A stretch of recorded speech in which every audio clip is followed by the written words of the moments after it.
Good morning, Hand. I'm Erinn McCarthy. And I'm Jay Baz. Welcome to this week's Tiger Talk. Justin, how did you survive the blizzard this weekend? It was great. I love the snow. Our Tiger crew member, David, is going to show us how to play in the snow the correct way. Up here in New England, we experience a lot of snow this time of year. Will, Derek, and I got bored and wondered what kids here at Hand did during their free time on snow days. Nice cat blanket, big cup of hot chocolate, and I just let whatever happens happen. Watching movies and doing homework. Sit down, sleep, drink some hot chocolate. Sledding. I just sleep the whole day, basically. I do nothing. We took their advice and went around Madison to see if we could spend a snow day the right way.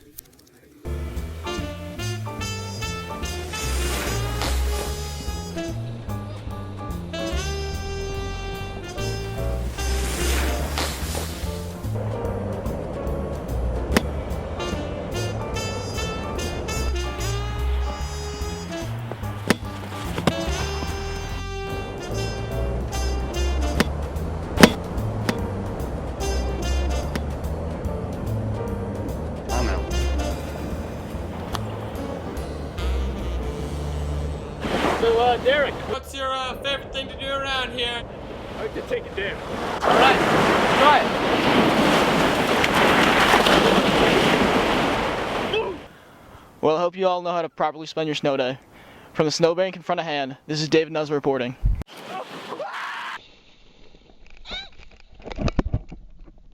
Thanks for the ideas, David. Can't wait for our next snow day.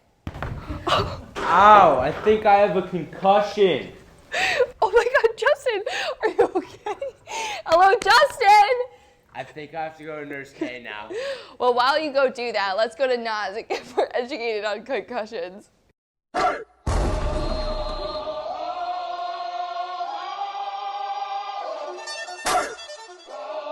comes the, y'all don't really want it like. In many high schools around the country, concussions and head trauma have been occurring at a high rate amongst athletes. An estimated 300,000 head injuries per year exist in high schools, and yet many athletes are not aware of the lifelong risks and impacts. AP Psych teacher Mr. Spears explains this injury. CTE is a result of multiple concussions, long-term brain damage that's a result of getting multiple concussions. And usually people that, what they're finding out is that people that have CTE develop emotional problems, they have personality changes, they have inability to handle situations appropriately. Like football, for instance, recently has been the focus of CTE because there's been so many concussions. There's been multiple concussions that people suffer, often playing through concussions. And we're starting to learn that lots of these football players that retire, these professional football players, after they retire, are having trouble adjusting to everyday life. Although commonly viewed as a football problem because of the recent movie titled Concussion, we have also seen head injuries throughout other sports. Seniors Emily Cody and Olivia Fenn are two field hockey players. I got my concussion sophomore year at an indoor field hockey game. Me and this girl collided and I was unconscious for 3.5 hours. We both had our concussions around the same time. We both had to go to therapy for vision, balance, and hand and eye coordination. Many people think that it is a known fact, but some athletes aren't aware of the effects concussions can have on them until they receive one. It would be helpful if at some point athletes are notified about the concussion risk within each of their sports. Well, I think we can provide information in terms of written information, stuff online, and just be really proactive about talking to athletes about, what the dangers and risks associated with concussions are. Since concussions are a recurring thing, it is important that people are aware of the lifelong risk and impacts. It is not only an issue in high schools, but it is also an issue throughout the globe. This is Nas Williams' report from the athletic office. Justin, how are you feeling? I'm okay, just a little hungry now. Luckily, I don't have a concussion, though. Why don't you go to the caf and grab some school food? Oh, Erinn, there's a lot to choose from. I don't know what I would get.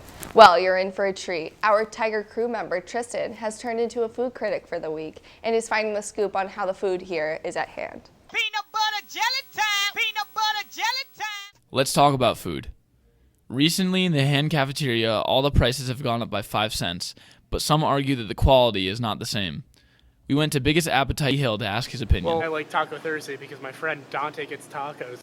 But why did the prices get raised in the first place? For this, we had to go to talk to the big man on campus, Mr. Salutary. Well, our school participates in a national school lunch program, and we have an outside company, Chartwells, who creates our food menu and actually serves the food.